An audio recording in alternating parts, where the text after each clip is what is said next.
प्रशंसा करते पूर्वजों की, बड़ा गदगद होता अपने पूर्वजों की प्रशंसा सुनकर। एक दिन राजा परीक्षित ने देखा एक राक्षस राजा का भेष एक गौ और एक बैल को पीट रहा है। वो बैल एक पांव पे खड़ा है और मार रहा है, और ये दोनों के दोनों अपने आंसू निकालते हैं और अपने रक्षक ढूंढते। जैसे ही परीक्षित ने देखा तो धनुष बाण ताना और कहा, अरे दुष्ट, मेरे राज्य में तो कौन है जो इनको मारता है? अभी मैं तेरा वध करता हूं। राजा ने जैसे ही बाण खींचा, इसको लगा के मार देगा, तुरंत अपने वास्तविक राजा का भेष उतार दिया और राक्षस के भेष में राजा के चरणों में गिर पड़ा कि राजा ने मुझे क्षमा करो। जो छली आदमी है वो अपना छली रूप ज्यादा देर तक नहीं रख सकते। आजकल हमारा छली का रूप चल रहा है, हम जबरदस्ती सुंदर, मन के अंदर कुछ और है और बाहर मैंने कहा नहीं प्रशंसा कर रहे हम सबकी। यही तो छली का रूप है, और कब तक इस रूप को लेके चलोगे? तो ये राक्षस था, राजा के भेष में आया था, अपने रूप में राजा के चरणों में गिर पड़ा कि क्षमा करो। राजा कहते कि कौन है? कहा मैं कलयुग हूं, आपका समय गया, मेरा समय प्रारंभ हो गया। राजा कहता कि मेरे राज्य में तो रहेगा नहीं। कहा राजन, जहां से सूर्य उदय होता है, जहां तक अस्त होता है, सब आपका साम्राज्य, कहां जाऊं, कुछ जगह देना।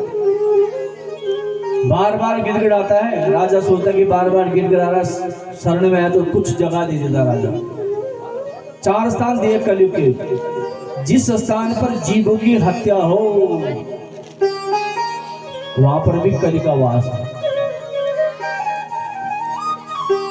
कलि अर्थात काल, काल अर्थात काम। जीव की हत्या करे, जीव को खाया, काम पैदा हुआ। रात को जिस व्यक्ति के आगे तामसिक भोजन की थाली और एक गिलास हो, वो रात को कभी भी सुलटे काम नहीं करेगा, कभी भी सुलटे काम। और व्रत के दिन आपके आगे सात्विक भोजन की थाली है तो आप कभी भी उल्टे काम नहीं करोगे। जैसे आपके आगे थाली है वैसे आपका रूप बन गया। सात्विक भोजन करते हो तो देवता बन जाते हो, तामसिक भोजन करते हो तो राक्षस बन जाते हो। अच्छे ख्याल, अच्छे विचार आ ही नहीं सकते।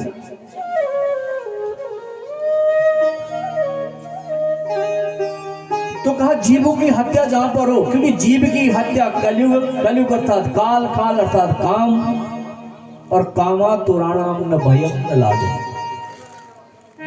जिस व्यक्ति को काम सताता है उसको सब जगह काम ही नजर आता है। आपकी जैसी आंखें हैं, आपकी आंखों में काम भी है और आपकी आंखों में क्रोध भी है और आपकी आंखों में ममता भी है और आपकी आंखों में प्रेम भी। देखते हो कई बार किसी को कितनी गंदी नजर है। यानी हमारे अंदर का जो भाव होता है वो हमारे आंखों में प्रकट हो जाता है।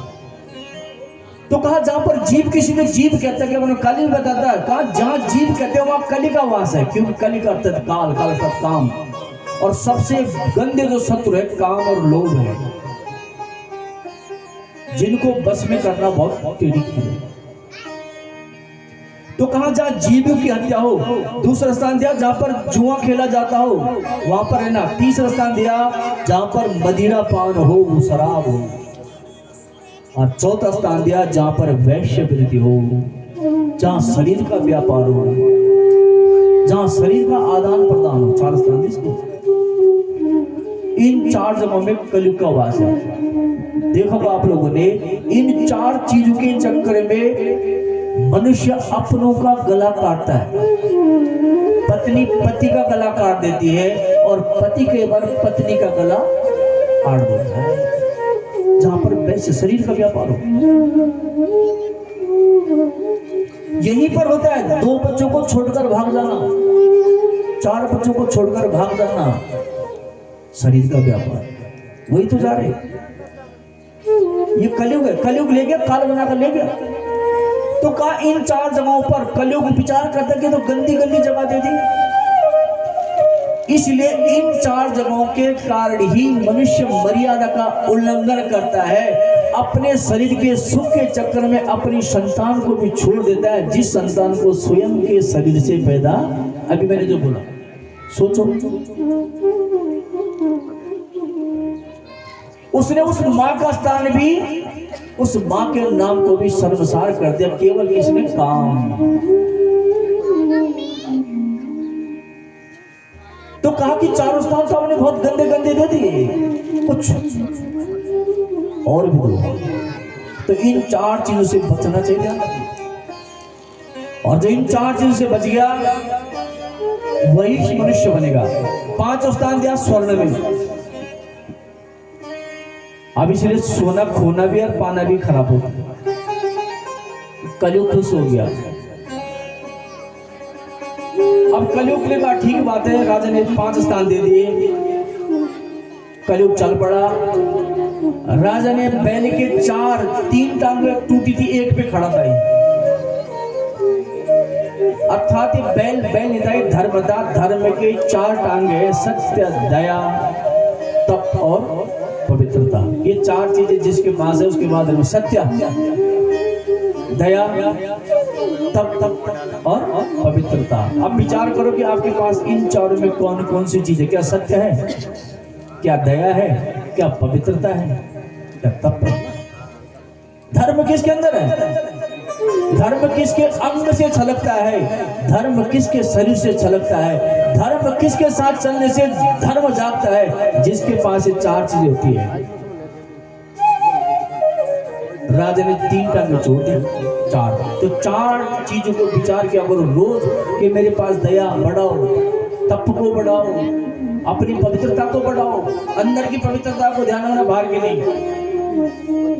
गाय को भी सांत्वना प्रदान की राजा चल पड़ा। अब राजा एक दिन अपने पूर्वजों का बक्सा देखता है तो वहां पर एक स्वर्ण का मुकुट था। अब राजा को बोला कि भाई आपने कभी मुकुट धारण नहीं किया, एक बार पहने तो सही, कितने अच्छे लगते हो। राजा ने वो मुकुट पहन लिया और वो मुकुट था जरासंध का, जबरदस्ती करके छीना था। जरासंध के पुत्र सहदेव ने मांगा था लेकिन भीम ने नहीं दिया, और राजा ने वो चोरी का मुकुट धारण किया, शिकार के लिए चल पड़ा। दिव्य भ्रमित हो गया और एक भटक गया, भूखा प्यासा एक श्रमिक ऋषि के आश्रम में गया और आवाज मारी कोई है कोई है। ऋषि तो समाधि में बैठे थे, इसको लगा कि आडंबर का चोला उड़ के बैठा है। मरा हुआ सांप धनुष के बाण से ऋषि के गले में माला जैसे डाल दिया। ऋषि की समाधि भंग नहीं। विचार किया कि आडंबर करोगे तो जाग जाएगा, लेकिन ऋषि तो समाधिस्थ थे। और ऋषि को पता चला, ऋषि का पुत्र श्रृंगी, उसको पता चला और क्रोध आया और ऋषि बालक ने गंगा के किनारे जल हाथ में लिया और श्राप दे दिया कि जिस राजा ने मेरे पिता के गले में मरा हुआ सांप डाला, आज से 7वें दिन इति लंघयति मर्यादा तक्षकः सप्तमी हरि।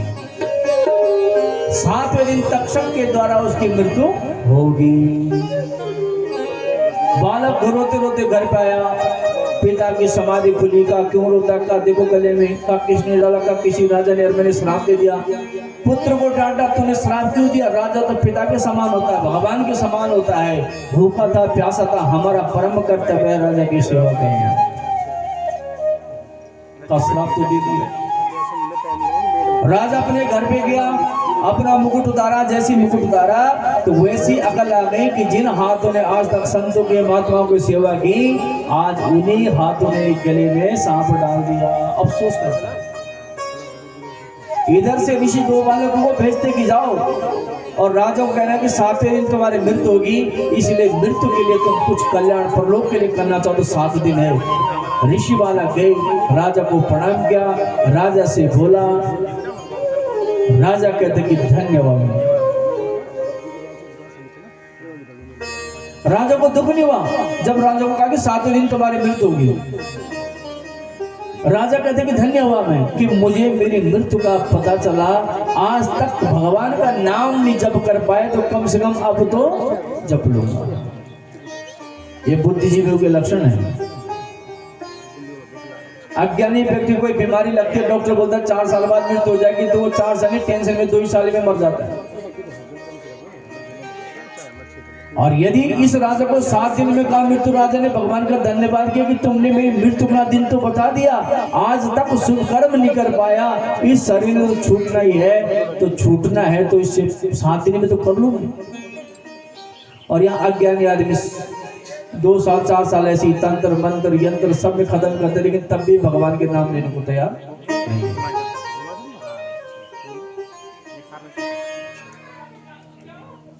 राजा ने सर्वस्व त्याग दिया, अपने पुत्र जन्मे जो को राज्याभिषेक गद्दी पर बिठाया, और अब राजा अपना सब कुछ त्याग कर चल पड़ा समुद्र के किनारे। जब समुद्र के किनारे गए तो वहां पर अनेक संत महात्मा राजा के दर्शन हेतु आए कि धन्य है ये राजा जो सब कुछ छोड़कर यमुना तट पर आया है, हम तो एक घर नहीं छोड़ पाते,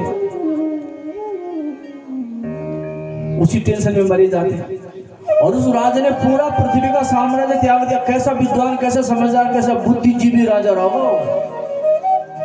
राजा ने अनेक संत महात्माओं से पूछा कि जिसका अंत समय आ जाए उसको क्या करना चाहिए, लेकिन राजा के गुरु बनने का प्रयत्न किसी ने नहीं किया, क्योंकि पता था कि जो इतना कुछ त्याग कराया है, जिसके अंदर इतना बड़ा वैराग्य हो, उसको ये पूजा पाठ से तो चलेगा नहीं। ज्ञान की भी तो कई श्रेणियां हैं भाई, जिसने सब कुछ त्याग दिया हो उसको बोलो कि भाई ये कर वो कर, उसके पास वो नहीं, उसको तो सार चाहिए। अगर 7 दिन में उसको बोल दिया किसी की मृत्यु हो रही, उसको बोल दिया कि 7 दिन में तू यहाँ पर जपी कर या तपी कर या अपने नरसिंह निरंकार को रोड बना के वो कर, तो वो कहां से होगा बेचारा। और फिर वो जो सब कुछ त्याग किया है उसको क्या ज्ञान दोगे आप। तो राजा का गुरु कोई नहीं बना हुआ। राजा की हताशा निराशा बढ़ने लगी कि प्रभु कुछ तो कल्याण करो, 7 दिन बड़ी कीमती है। अब जब राजा ने प्रभु का चिंतन किया तो सूर्य कहते हैं तत्ता भवत् भगवान व्यास पुत्रो यदृच्छयागाम तटमाप्नुपेक्षम। कि राजन, इतने में एक सुखदेव जी आए हैं जो व्यास जी के पुत्र है, नग्न है, केवल लंगूट पहनी है, और गांव के छोटे छोटे बालक जो है नंगा बाबा इनके पीछे पीछे दौड़ रहे हैं। बालकों को उनकी महिमा पता ही नहीं है। लेकिन राजा ने जब दूर से देखा तो उनमें इतना दिव्य तेज था कि राजा को पता चल गया कि इनके तेज में कुछ रहस्य छुपा है और यही मेरे गुरु बनने योग्य है। राजा ने सुंदर बालों का आसन, उसके ऊपर कुशासन पहले ही, गुरु के आने से पहले ही गुरु को दूर से लेकर वहीं से आसन बिछा दिया, उसके ऊपर बैठकर गुरु के पूजन सामग्री पूरी तैयार कर दी कि यही योग्य गुरु, क्योंकि इनका दिव्य तेज, यानी इनने अपने आप को जीत रखा है। जिसने अपने आप को जीता हो उसी में दिव्य तेज नजर आता है। नहीं तो बाकी तो खा के सब ठोकले, आटा चावल दिखता सब। तो राजा ने सुंदर आसन, दिव्य आसन, और जैसे ही गुरुदेव का आगमन हुआ, राजा ने गुरुदेव के चरण पकड़ ले और सुंदर चरण को प्रक्षालन किया और आरती आदि पूजन आदि किया, और गुरुदेव को आसन पर बिठाया। गुरुदेव, बस कुछ सवाल है मेरे, क्योंकि आपके अंदर मुझे वो दिव्यता नजर आया कि आप अटकाओगे, लटकाओगे, भटकाओगे नहीं, आप अटकाने, लटकाने और भटकाने वाले नहीं हो गुरुदेव। इसलिए अतः पृच्छामि संसिद्धिं योगिनां परमं गुरुं पुरुषस्य यत् कार्यं म्रियमाणस्य सर्वथा। अब ध्यान से सुनना, राजा ने क्या पूछा। कहता गुरुदेव आप बताइए। राजा ने ये नहीं बोला, शब्द को सुनना, कि राजा ने कहा कि गुरुदेव जिसका, जबकि केवल श्राप राजा को दिया था, लेकिन राजा ने कहा कि जिसका अंत समय आए उसको उस अंत समय में, कम समय में किसका नाम जपना चाहिए। गुरुदेव उतने में ही समझ गए कि राजा आत्म कल्याण और आत्मज्ञानी है। दो प्रकार ज्ञानी, एक तो व्यवहारिक ज्ञान है। ये जो मैं आपको कथा सुना रहा हूं, ये आत्मज्ञान वाली कथा है। एक कथा होती है कि जहां कथाओं को सुनाया जाता है, भगवान ने ये करा, भगवान ने, एक होता सार, निचोड़, रस, वो जो निचोड़ते हैं।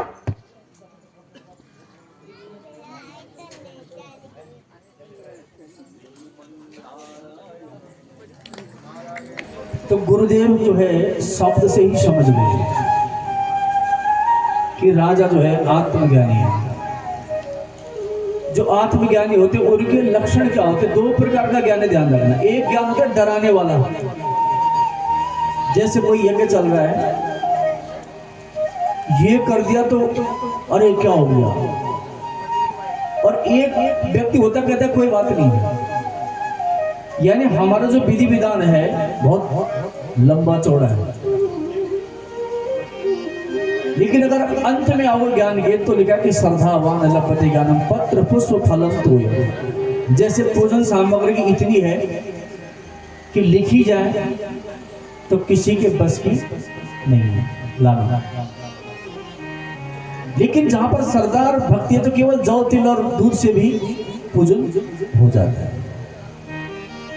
तो इसी प्रकार जब हमें अधूरा ज्ञान होता है तो हम सारी व्यवस्थाएं जोड़ते हैं। हमारे मन में संशय होता है कि अगर ये नहीं करा तो पता नहीं कहीं भगवान नाराज ना हो जाए। लेकिन जब आपको ज्ञान हो जाता है तो तब मनुष्य के सारे संशय हट जाते हैं। तब वो कहते कोई बात नहीं, मैंने अपने आप को ही अर्पण कर दिया। जैसे कभी कभार जो व्यक्ति पूजा करता है तो ब्राह्मण देवताओं को वहां पूरी सामग्री लिखनी पड़ती है, लेकिन जिस घर में हर 6 महीने बाद, हर 2 महीने बाद पूजा होती है तो वहां सामान लेने की जरूरत ही नहीं पड़ती, क्योंकि आधे से ज्यादा सामान वहां पड़ा होता है।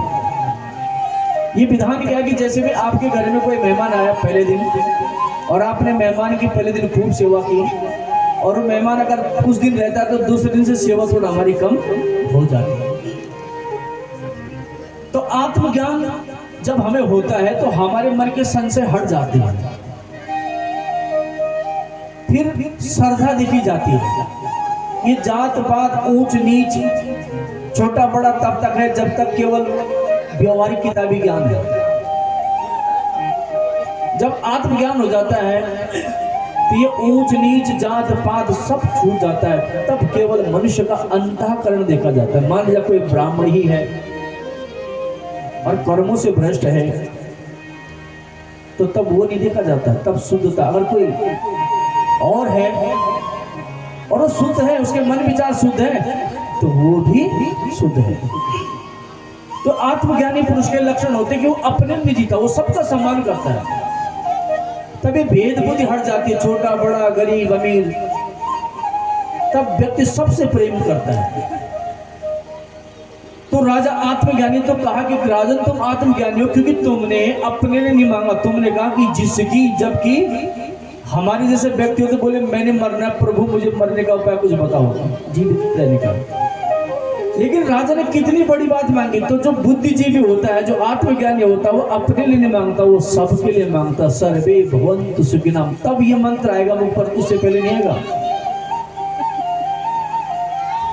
ये जो सर्वे भवन्तु सुखिनः वाली बात आती है ना, आप पूजा पाठ आरती करोगे, तमेव माता कर्पूर गौरम, लेकिन ये कभी नहीं आएगा आपके मुख पर, जबकि आपको याद होगा। क्योंकि ये मंत्र ही तब आएगा जब आप दूसरे के लिए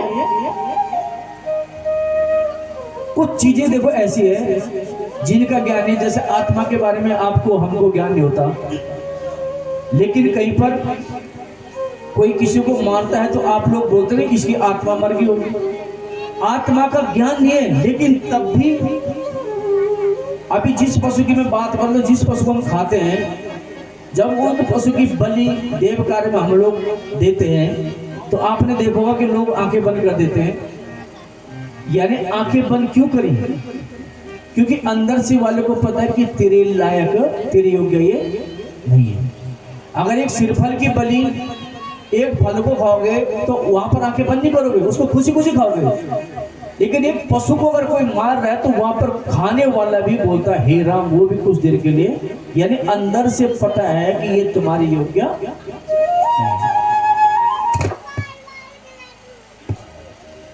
और जो चीज हमारे लिए है उसके लिए भी कभी हे राम नहीं करता। तो कुछ चीज हमारे स्वभाव में है, इनको विचार करोगे तो आपको पता चलेगा कि वास्तविकता ये हमारे लिए कहीं पर गंदगी होती है, जहां मल मूत्र त्यागते तो वहां पर आप लोग नामकरण कर देते, और कहीं पर सुंदर फूल है तो वहां पर नाम खोल देते। तो यानी जो चीज हमारे अनुचित है वो हमारे अंदर से हमें बताती है, लेकिन हम लोग समझ नहीं पाते। तो कहा जिसका अंत समय आ जाए उसको क्या करना चाहिए। मेरे पास 7 दिन है, छोटी सी बात बताओ जिसको मैं 7 दिन में अपने जीवन में उतार दूं। तो अब गुरुदेव भी विद्वान थे, उनके पास वो अथाह ज्ञान था। उन्होंने ये नहीं बोला कि तो श्रीमद् भागवत पढ़, शिव पुराण पढ़, ये पढ़, छोटी सी बात बता दी और यही शास्त्र का सार है। क्या बोला कि राजन जितासनो जित श्वास जित संगो जितेन्द्रिया स्थूलम भगवतम रूपे मना संधार्ये जगत का। राजन पहले आसन पर बैठो और चिंता मत करो, तुम्हारे पास 7 दिन है। राजा खटवान के पास तो 10 घड़ी थी, उसने तो 10 घड़ी में मोक्ष प्राप्त किया। का कौन था? का अयोध्या का राजा था। देवताओं की रख इस राजा ने देवताओं को स्वर्ग वापस दिलाया। देवताओं ने खटवांग को कहा कि कुछ मांग लो। खटवांग कहता है कि अरे मैंने तुम्हारी रक्षा की, तुमसे क्या मांगो भाई। देवता कहते कुछ तो मांगो। राजा खटवांग कहते कि देवताओं तुम त्रिकालदर्शी हो, बता दो मेरी आयु कितनी है। देवताओं ने कहा कि राजन बोलते हुए बड़ा दुख हो रहा है, केवल 2.5 घड़ी है। खटवांग ने सब कुछ त्याग कर अपने आत्मा को परमात्मा में अनुलोम विलोम योग के द्वारा परमात्मा में लीन हो गया। तो कहा तुम्हारे पास 7 दिन है, घबराओ। इसलिए आसन पर बैठो और इस मन को ध्यान से रख। क्या बोला? इस मन को बुद्धि से पकड़ो। इस मन को किससे पकड़ना है? बुद्धि। अभी तो हमारे मन को, हमारी बुद्धि को मन ने पकड़ रखा है। देखो कथाओं से छोटे छोटे शब्द बड़े काम के निकलते हैं। राजा ने, गुरुदेव ने कहा कि इस मन को बुद्धि से पकड़ो, और हमारा उल्टा हो रखा है, मन ने बुद्धि को पकड़ो। इसलिए मनोमुखी है, जो मन करा वही करा। अगर बुद्धि को मन ने पकड़ दिया तो दुर्गति है। तो कहा कि ये सार है कि इस बुद्धि के द्वारा अपने मन को पकड़ो। जब मन भटकता है ना तो उसको वापस, मन को पकड़ने की बात क्या है कि जैसे कुछ खाने का मन करता है, जैसे आजकल आपके व्रत है तो आजकल आप सात्विक भोजन कर रहे हो, तो देखो अगर 7 दिन आप किस लिए कर रहे हो कि हमारे यहाँ पर पूजा हो रही है, तो अगर 7 दिन आपने बुद्धि के द्वारा मन को रोक दिया तो 7 दिन के बाद भी तो रोक सकते हो। रोक सकते ना। तो इसी प्रकार मन को बुद्धि के द्वारा, जब मन किसी चीज को खाने का करता है तो वहां पर बुद्धि के द्वारा रुक, आज नहीं कल नहीं परसों नहीं नरसों। और जब इस मन को ऐसे बुद्धि के द्वारा रोकना शुरू करके, जैसे सोने का मन करता है ना सुबह उठने का, तो एक बार बल्कि उठना है, बुद्धि का कहना मान जा उठ गए, और मन कहते सो जा, मन का कहना माने सो गया, यानी अपने मन को प्रबल कर दिया और बुद्धि को कमजोर कर दिया। और बुद्धि का कहना मान जा उठना है एक ही झटके में, तो आपका मन कमजोर हो गया, आपकी बुद्धि प्रबल होगी। तो कहा इस मन को बुद्धि के द्वारा पकड़ो और तुम पवित्र ओम का जाप करो। किसका जाप करो? ओम। ओम क्या है पता है लोग? ओम बीज है। ओम सृष्टि का बीज है, इसीलिए पूरी सृष्टि में ओम का नाद गूंजता है। ओम क्या है? शिव जी के 5 मुख है। शिव जी के कितने मुख है? आप लोगों ने तो एक ही देखा, और रोज आरती बोलते हो एकानन चतुरानन पंचानन राजे। रोज बोलते हम लोग। शिव जी के 5 मुख हैं। ये ओम ही शिव के 5 मुख है। और सभी मंत्रों का जो नायक है वो क्या है? ओम। बिना ओम का कोई मंत्र नहीं है। आज लोग बोलते तो सुबह ओम नमो भगवते वासुदेवाय, ओम नमः शिवाय। तो यानी अंत में किस पे जाना है? ओम। हम केवल ओम जपते हैं, बाकी नहीं जपते। जितनी देर में